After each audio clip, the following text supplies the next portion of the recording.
Hello everyone. Once again, I welcome you all to our platform that is GK Today. And this is our daily current affairs quiz जहाँ पर हम daily basis पे most important 10 current affairs को detail में analyse करते हैं along with the static GK part as well. आज हम एक फ्रेश मंथ स्टार्ट करने वाले हैं विद फ्रेश एनर्जी। तो मेरी बेस्ट विशेज़ इस मंथ में आपके साथ हैं। आई रियली होप कि आप अच्छे से पढ़ाई करें एंड जो भी आपके अपकमिंग एग्जाम्स लगे हुए हैं उन सबको आप क्रैक करें एंड अपनी फैमिली को प्राउड फील कराएं। ठीक है, तो विद दिस नोट चलिए हम आज की क्लास स्टार्ट कर लेते हैं। आज हम डिस्कस करने वाले हैं 1 जुलाई के most important 10 current affairs. So without taking any further time let's get started. The very first question is what is the primary objective of the PM राहत स्कीम। आपको बताना है कि पीएम राहत स्कीम का मेन पर्पस क्या होता है।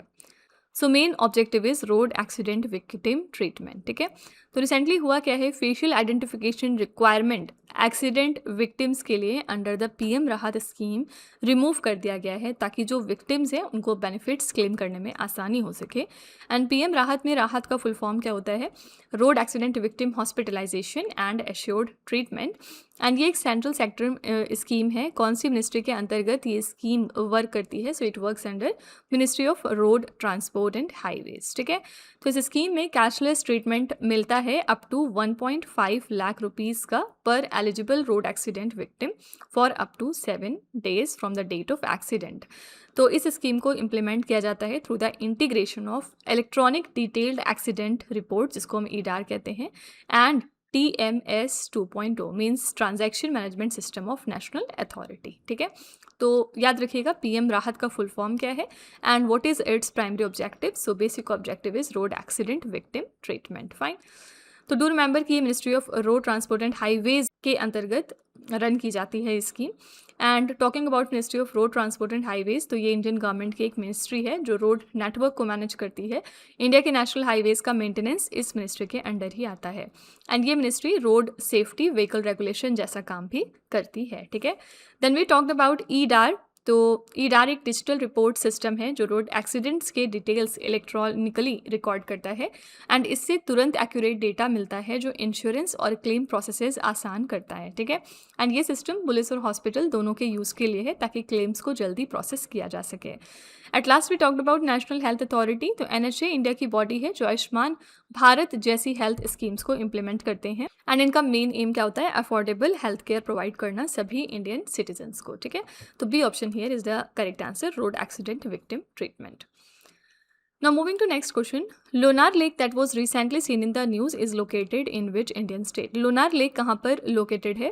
So its location is D option Maharashtra. And why this lake came into news? क्योंकि हाल ही में ये जो लेक है ना, इसमें वाटर लेवल चेक किया गया कि ये कंटिन्यू हो गया है राइज करना despite declining reservoir and ground water levels in the state. ठीक है, तो लोनार लेक की लोकेशन की बात करें तो it lies in Buldhana district of Maharashtra and ये दुनिया की इकलौती नोन मीटियोराइट इम्पैक्ट क्रेटर है जिसको फॉर्म किया गया था इन बजाल्टिक रॉक। ठीक है, तो ये जो क्रेटर है ना, it was formed by a meteorite impact about 50,000 years ago in Deccan plateau and ये दुनिया का इकलौता नोन सेलाइन क्रेटर लेक है जहाँ पर जो इसका वाटर है it is about 7 times saltier than the sea water। ठीक है, एंड ये लेक सराउंडेड है स्टीप स्लोप्स और बहुत ही पुराने पुराने टेम्पल से। ठीक है, तो लोनार लेक क्योंकि न्यूज़ में आ गया तो you have to remember its location, ये कहाँ पर है, it lies in the state of Maharashtra. Fine, जो आपके मीटियोराइट इम्पैक्ट क्रेटर्स होते हैं ना, ये वो जगह होती है जहाँ पर मीटियोराइट पृथ्वी से टकराते हैं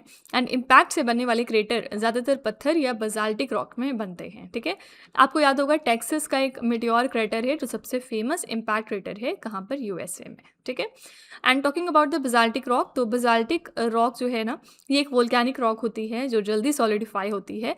डेक्कन प्लेट्यू मेनली बजाल्टिक रॉक से बना हुआ है आपका एंड बजाल्ट रॉक डार्क कलर्ड और डेंस होते हैं, अक्सर ये आपको ओशन फ्लोर से जुड़े हुए मिलते हैं। ठीक है, तो यहाँ पर D option is the right answer, that is Maharashtra. इसी के साथ चलिए हम थोड़े से लोकेशन बेस्ड क्वेश्चंस रिवाइज कर लेते हैं। देखिए, कोई भी चीज़ अगर न्यूज़ में आ जाती है ना, फॉर एग्जांपल कोई लेक है, कोई टेम्पल है, कोई वोल्केनो है, कोई माउंटेन है, तो फिर आपको उसकी लोकेशन याद रखनी होती है for your one day exams. Okay, पहला यहाँ पर Yavari Tapiche territorial corridor that was recently seen in the news lies along the border of which 2 countries. ये कॉरिडोर आपको कौन से 2 कंट्रीज़ के बॉर्डर पर मिलेगा? The answer is Brazil and Peru. Next है mount Kangto that was recently seen in the news is the highest peak of which state? तो ये हाईएस्ट पीक है अरुणाचल प्रदेश की। नेक्स्ट है Christmas island that was recently seen in the news is located in which ocean? Christmas island कहाँ पर है? It lies in Indian ocean. Next है Coco islands are a small group of islands located in which water body? Coco islands बहुत ही छोटा ग्रुप है islands का and it lies on bay of Bengal. The Strait of Gibraltar that was recently seen in the news separates which two continent? Strait of Gibraltar separate करता है Europe को Africa से। कन्नाऊ volcano that was recently seen in the news is located in which country? ये volcano कहाँ पर located है? It lies in Philippines country. And last है axial seamount that was recently seen in the news is an underwater volcano located in which ocean? ये lie करता है Pacific ocean में। ठीक है, डू रिमेंबर पैसिफिक ओशन हमारा सबसे बड़ा ओशन भी है। अच्छा, रिसेंटली एक वोल्केनो था जो इरप्ट हुआ है and it lies in the country Guatemala. आपको कमेंट सेक्शन में लिखना है कि इस वोल्केनो का नाम क्या है। अभी 2-3 दिन पहले हमने इसके बारे में डिटेल में बात की थी। This is your homework for today. इसका आंसर आपको कमेंट में जाके लिखना होगा। ठीक है, moving to third question now. The Euclid space telescope was launched by which space agency? ये टेलीस्कोप किस स्पेस एजेंसी ने लॉन्च किया? The answer here is A option European space agency. ठीक है, तो हुआ क्या है, हाल ही में इस टेलीस्कोप ने कैप्चर किया one of the most detailed images of Milky Way का सेंट्रल रीजन, जिससे कि यहाँ पर रिवील होते हैं 60 million stars in a single image. ठीक है, तो यूक्लिड 1.2 मीटर का स्पेस टेलीस्कोप है which was launched bye European space agency. कब लॉन्च हुआ था? 2023 में। इसको इस तरह से डिज़ाइन किया गया है so as to map billions of galaxies and यहाँ पे जो यूनिवर्स का एवोल्यूशन और एक्सपेंशन है उसको स्टडी करने के लिए। तो बेसिक ऑब्जेक्टिव क्या हो गया इस टेलीस्कोप का? Basic aim is to explore the dark universe, जिसमें डार्क मैटर और डार्क एनर्जी शामिल होते हैं। ठीक है, तो यूक्लिड स्पेस टेलीस्कोप है यूरोपियन स्पेस एजेंसी का। रिसेंटली इसने एक बहुत ही अच्छी पिक्चर कैप्चर की है, इस वजह से ये अगेन न्यूज़ में आ गया था। ठीक है, तो आप इसको ऐसे याद रख सकते हैं, E is for Euclid and E is for European space agency. ठीक है, तो मिल्की वे गैलेक्सी की बात करेंगे तो मिल्की वे हमारी गैलेक्सी है जिसमें अर्थ भी लोकेटेड है। इसका सेंट्रल रीजन बहुत ही डेंस है, लाखों स्टार से भरा हुआ है।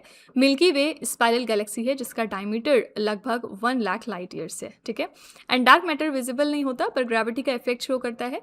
साइंटिस्ट का ये मानना है कि डार्क मैटर यूनिवर्स का 27% से ज़्यादा हिस्सा है and dark matter galaxy formation और स्ट्रक्चर में काफ़ी हेल्प करते हैं। Then we talked about dark energy here. तो डार्क एनर्जी यूनिवर्स की एक्सेलरेटेड एक्सपेंशन के लिए रिस्पॉन्सिबल है।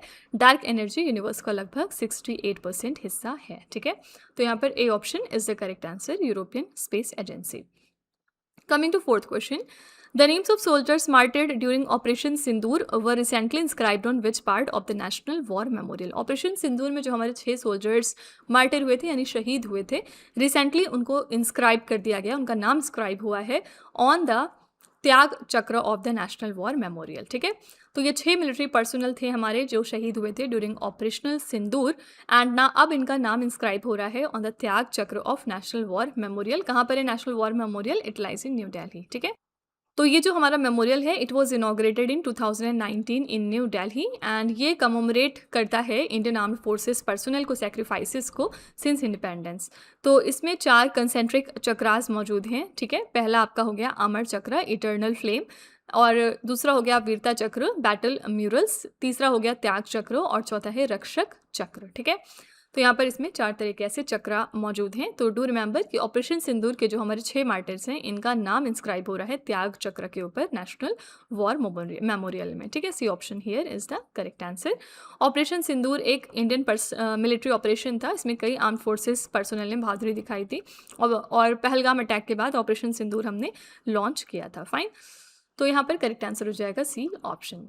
इसी के साथ चलिए हम थोड़े नेशनल करंट अफेयर्स रिवाइज कर लेते हैं एक बारी। Which district has become the first in India to achieve 100% insurance coverage under Insurance for All by 2047? पहला डिस्ट्रिक्ट इंडिया का जिसने 100% इंश्योरेंस कवरेज अचीव कर लिया है, this is the Rajasthan state का Alwar district. The Lakshya initiative is implemented by which ministry? इस initiative को implement करती है ministry of health and family welfare. EShram portal is primarily design for which group of workers? ये portal design हुआ है for unorganised workers. What is the name of operation launched to ensure the safety of Indian flagged merchant vessels in the Indian Ocean region? इस operation का नाम क्या रखा गया? The answer is Operation संकल्प। The Competition Commission of India functions under which ministry? It functions under Ministry of Corporate Affairs. The armed forces act was enacted by the parliament in which year? ये act enact हुआ था in the year 1958 by the parliament. The shine app was launched by which organisation to promote work place safety and empowerment for women employees? Shine app को launch किया था Indian railways ने. ठीक है, तो ये हमारे कुछ नेशनल करंट अफेयर्स हो गए. इनको रिवाइज करते रहिएगा, अदरवाइज आप भूल जाएंगे. Now coming to fifth question. Reva Sundarja mango that was recently seen in the news is primarily cultivated in which Indian state? ये मैंगो की वैरायटी आपको कहाँ पर मिलेगी? The answer here is D option, Madhya Pradesh. अब रिसेंटली न्यूज़ में क्यों आ गया ये मैंगो? क्योंकि APEDA means agricultural and processed food product export development authority, इन्होंने फैसिलिटेट किया है first commercial export of this mango from Madhya Pradesh. और हम ये कहाँ पर भेज रहे हैं? यूएई में. ठीक है, तो ये जो मैंगो है ना, it is a premium mango variety that is cultivated in Madhya Pradesh. तो ये एक प्रीमियम मैंगो वेराइटी है which is cultivated in Madhya Pradesh and ये जानी जाती है for ripening only after the monsoon showers. And इसको जीआई टैग मिला था 2023 में. ठीक है, तो do remember Rewa Sundarja mango कौन से स्टेट का है? मध्य प्रदेश का. रिसेंटली हमने इसको यूएई को सेंड किया है, इस वजह से ये अगेन न्यूज़ में आ गया था.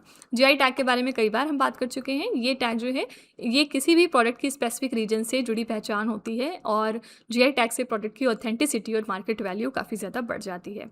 Talking about APEDA, full form क्या बताया? Agricultural and processed food product export development authority. ये जो अपेडा है ना, ये इंडिया की एक ऑटोनॉमस बॉडी है जो एग्रीकल्चरल एक्सपोर्ट्स को प्रमोट करता है. अपेडा का गठन ministry of commerce and industry ने किया था एंड ये body food products horticulture items के एक्सपोर्ट को रेगुलेट करता है. ठीक है, तो D option is the correct answer, Madhya Pradesh. Coming to sixth question now. Nong Khilem Wildlife Sanctuary is located in which Indian state? ये wildlife sanctuary कहाँ पर है? So it lies in the state of Meghalaya. D option is the right answer. अब ये century किस वजह से news में है? क्योंकि हाल ही में एक रेस्क्यूड चाइनीज पेंगोलिन था और एक एशियन पाम किवेट था जिसको हमने इसी वाइल्ड लाइफ सेंचुरी में रिलीज़ किया है. सो ये सेंचुरी है मेघालय स्टेट में. ठीक है, और it lies in the eastern Himalayan global biodiversity hotspot as well. And ये स्टैब्लिश हुआ था 1981 में under the wild life protection act of 1972. तो जो उम्प्रे रिवर है ना, it forms the western boundary of this sanctuary and ये सेंचुरी डोमिनेटेड है by tropical moist deciduous and tropical semi evergreen forest. ठीक है, तो ये वाइल्ड लाइफ सेंचुरी कहाँ पर मिलेगी? D option is the right answer, Meghalaya में. टॉकिंग अबाउट चाइनीज पेंगोलिन, तो पेंगोलिन्स का जो बॉडी है ना वो केराटिन के स्केल से कवर्ड होता है जो उन्हें प्रेडेटर से बचाता है. एंड चाइनीज पेंगोलिन नॉक्टर्नल हैं और एंट्स और टर्माइट्स खाते हैं ये. ठीक है, talking about Asian palm civet, तो ये जो है ना, ये सिवेट कॉफ़ी बीन्स को डाइजेस्ट करके फेमस कोपी लुवाक कॉफ़ी प्रोड्यूस करता है. एंड नाइट एक्टिव होने वाली ये मैमल मोस्टली फ्रूट्स और स्मॉल एनिमल्स को खाते हैं. ठीक है, सो यहाँ पर करेक्ट आंसर है D option Meghalaya. And last में बात कर लेंगे वाइल्ड लाइफ प्रोटेक्शन एक्ट की. तो वाइल्ड लाइफ प्रोटेक्शन एक्ट का पास हुआ था 1972 में. ये एक्ट इंडिया में वाइल्ड लाइफ प्रोटेक्शन के लिए बनाया गया था एंड इससे जो भी आपके इंडेंजर्ड स्पेशीज है ना उनको कंजर्व करने की कोशिश की जाती है. फाइन, इसी के साथ चलिए हम थोड़े environment and biodiversity related current affairs revise कर लेते हैं. The first one is what is Galathea Balasubramani that was recently seen in the news. ये क्या चीज़ है? तो ये एक स्पेशीज है क्रैब की. Which state has India's largest population of salt water crocodiles in natural habitat? India की largest population of salt water crocodiles कहाँ पर मौजूद है? आंसर है उड़ीसा में. नेक्स्ट है Calamaria garoensis, a newly discovered species of burrowing reed snake was recently spotted in which Indian state? ये हमें रिसेंटली स्पॉट हुआ है मेघालय से.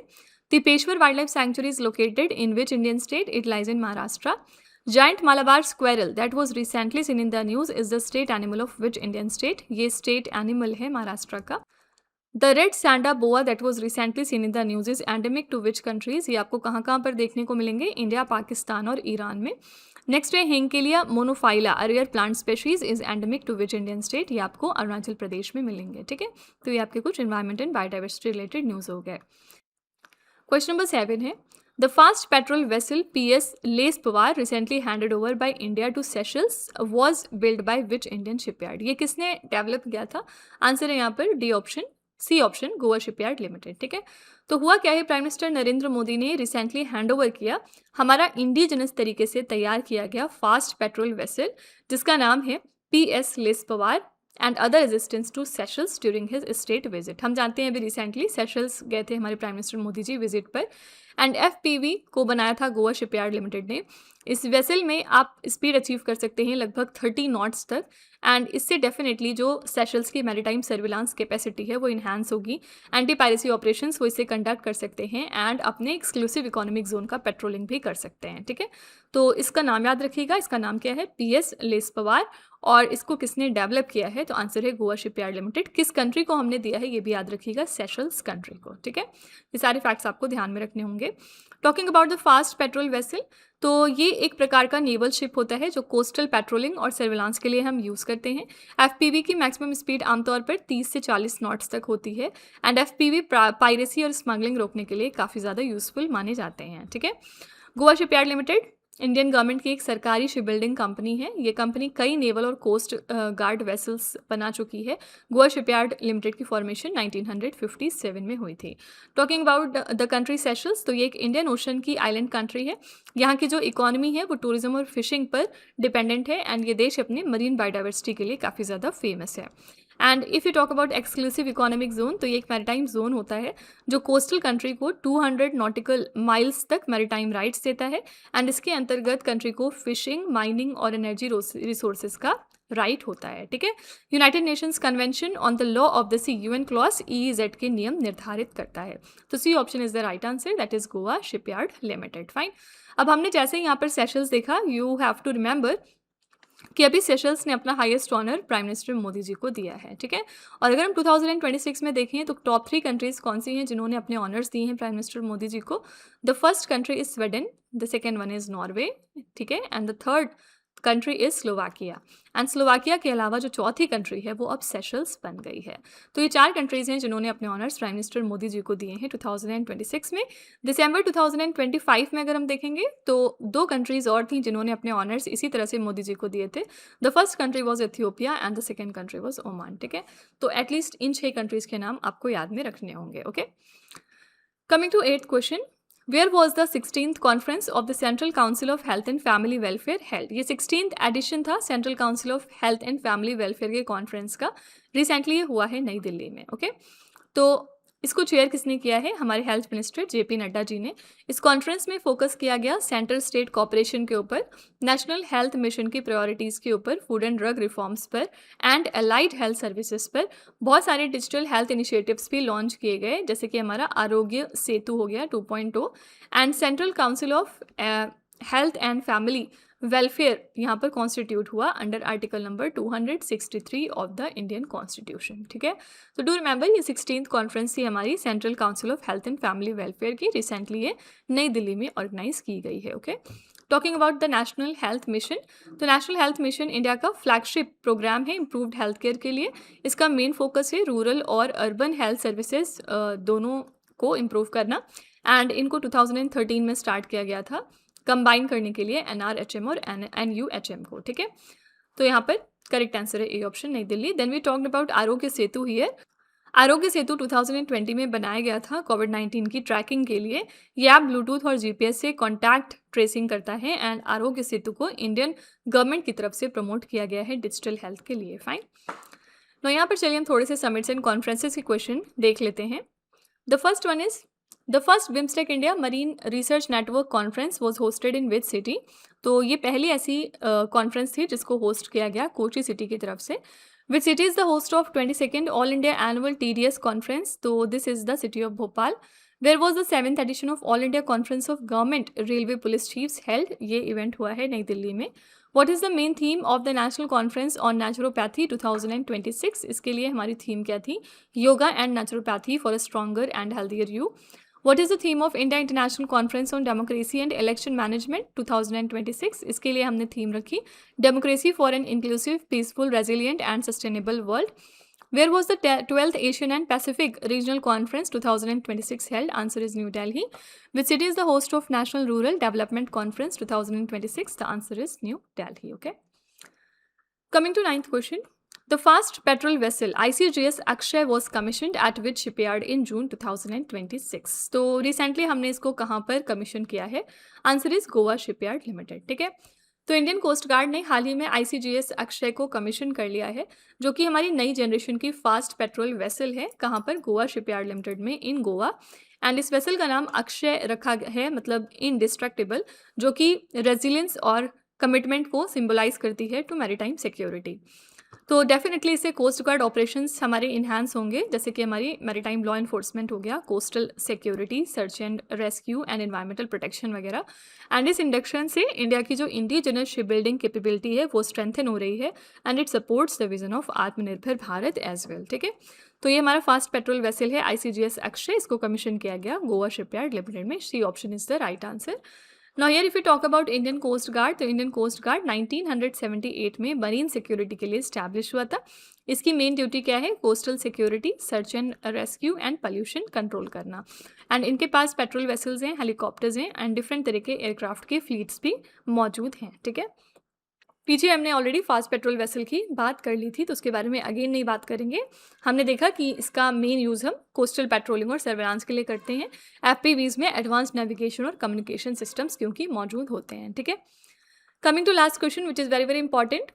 Ethan Vaz, who recently became India's 96th number of chess grandmaster, belongs to which Indian state? तो India को उसका 96 number का chess grand master मिल चुका है। कौन है ये? एथान वाज। कौन से स्टेट को बिलोंग करते हैं? The answer is A option, Goa. ठीक है, तो रिसेंटली ही became 96 number of India's chess grand master after securing his third and the final grand master norm at the Sarajevo GM mix tournament in Bosnia. And 14 years of age में ये third grand master बने थे from Goa after अनुराग मामल and Leone मेंडोन का। And इनका live FIDE rating कितना है? 2522। And इसके अलावा इन्होंने 2 गोल्ड मेडल्स जीते at the Commonwealth chess championship in 2026। Also he qualified for the 2026 world and Asian youth chess championship. ठीक है, तो इथान वाज रिसेंटली बन गए इंडिया के 96 नंबर के chess grand master and he is from the state Goa. ठीक है, A option is the correct answer. इसी के साथ चलिए हम sport related current affairs revise कर लेते हैं। The first one is which wrestler became the first Indian after Bajrang Punia to win the gold medal in the 65 kgs category at the Asian Wrestling Championships 2026? ये wrestler कौन है? इनका नाम है सुजीत कलकल। Which country won the Squash World Cup title 2025? ये title किसने जीता? Answer is India. Which Indian player has been declared as the outstanding men's player of the year 2025 by the Asian Squash Federation? ये player कौन है? इनका नाम है mister Abhay Singh. Next है Balwinder Singh Dhaliwal, who recently passed away, was associated with which sport? So he's associated with shot put. Manoj Kothari, who recently passed away, was associated with which sport? The answer is billiards. Which state cricket association has become the first in India to introduce a central contract system for domestic players? ये है Mumbai cricket association. Who has named Para Archer of the Year 2025 by World Archery? इनका नाम है शीतल देवी। इनको para Archer of the year बनाया है world archery ने 2025 के लिए। ठीक है, तो ये हमारे कुछ स्पोर्ट रिलेटेड न्यूज़ हो गए। इसी के साथ हमारा आज का सेशन यहाँ पर कंप्लीट होता है। हमने आज के most important 10 current affairs discuss कर लिए हैं along with the static GK part and the revision part as well. और लास्ट में हम देखते हैं एक दिन पहले के क्वेश्चंस को। तो ये हमारे कल के मोस्ट इंपॉर्टेंट 10 करंट अफेयर्स थे। आइए उनको क्विकली हम रिवाइज कर लेते हैं। फर्स्ट है Shanghai cooperation organisation women's forum 2026 was held in which city? SCO के लिए क्योंकि प्रेसिडेंट कंट्री है किर्गिस्तान, तो यहाँ पर बिश्केक ने होस्ट किया इस इवेंट को। Helina missile has been developed by which organisation? ये DRDO ने डेवलप की थी। In June 2026, a bronze statue of Maharshi Sushruत has been unveiled in which city of Scotland? इनकी स्टैचू को अनवील किया गया एडिनबर्ग में। नशा मुक्त भारत सप्ताह 2026 was observed during which period? ये हमने ऑब्जर्व किया 17 से लेके 26 जून तक। What is the name of the operation launched by India to provide assistance to earthquake hit Venezuela? इसके लिए हमने लॉन्च किया operation अमिस्ताद। Which Indian city is the host of third edition of Asian Relays Championships 2027? इसके लिए host city है Chandigarh. Which country topped the medal tally at the International Shooting Sport Federation Junior World Championship 2026? ये top किया है India ने। Next है बंगना पल्ले mango that was recently seen in the news is primarily cultivated in which Indian state? तो ये cultivate होता है आंध्र प्रदेश में। रिसेंटली इसको भी हमने क्योंकि आउटसाइड इंडिया सेंड किया है तो ये न्यूज़ में आ गया था। नेक्स्ट है second orbit belief of a man dreams of 1.4 billion hearts is the memoir of which astronaut? ये मेमोयर है शुभांशु शुक्ला का। The world's first hydrogen production facility based on the copper chlorine thermochemical cycle was inaugurated in which Indian state? तो recently इसका inauguration हुआ तमिलनाडु में, ठीक है। तो ये हमारे कल के करंट अफेयर्स हैं। अगर आप फर्दर इनकी डिटेलिंग जानना चाहते हैं, इनको और अच्छे से समझना चाहते हैं, तो आप हमारा कल का लेक्चर रेफर कर सकते हैं, ठीक है। तो फ्रेंड्स, विद दिस नोट यहाँ पर हमारी क्लास एंड होती है। कमेंट सेक्शन में आप अपना फीडबैक मुझे ज़रूर दीजिएगा कि आपको क्लास कैसी लगी। In case you find it useful तो please hit the like button. And before winding up, let me tell you that these questions are part of our daily 20 MCQs quiz series in GK Today Android application। तो अगर आप interested हैं तो play store पर जाकर आप इस application को अपने फ़ोन में इंस्टॉल कर सकते हैं एंड वहाँ से इस कोर्स को सब्सक्राइब कर सकते हैं bye paying a very nominal fees, जिसके बाद हम आपको डेली बेसिस पे 20 क्वेश्चंस प्रोवाइड करेंगे along with the detailed explanation, ठीक है। तो इससे होगा क्या, आपकी जो प्रेपरेशन है वो और स्ट्रेंथन हो जाएगी, उसमें आपको और ज़्यादा हेल्प मिलेगी, ठीक है। तो चलिए फिर कल मिलते हैं अब कल के सेशन में। Till then stay tuned. Thank you so much for watching. Also don't forget to like, share and subscribe our channel. With this, Meenu Hadsana signing off.